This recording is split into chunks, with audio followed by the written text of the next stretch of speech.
dahil hindi natin yan kaya. Yan ang tema ninyo, di ba?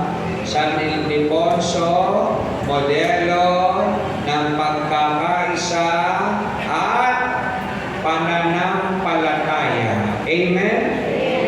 Magnilay muna po tayo ng mga salita ng Diyos. Sa unang pagbasa, binalik tayo sa kasaysayan buhay ni Eli at ng kanyang mga anak. Sino si Eli? Pare. Sino kanyang anak? Si Ofni at si Binees. Kaya lang itong dalawang anak niya na ito nangungupit. Saan? Sa alay. No?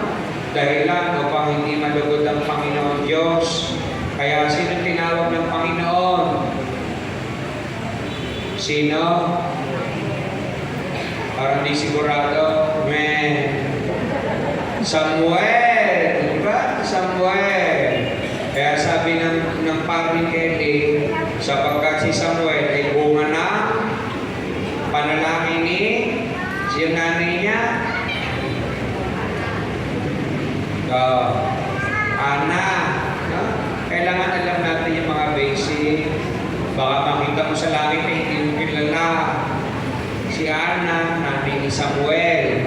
Si Samuel ay katuparan ng pangako ng Diyos kay Ana habang si Ana ay naiyak sa pintuan ng simbahan. At siya nakiusap kay Eli, sa paring si Eli, na siya ay pagdasal. Kalahunan ang kanyang panalangin ay nagkaroon ng katuparan. At dahil natupad ang kanyang pangako, ang kanyang hiningi, tinupad niya ang kanyang pangako. Amen?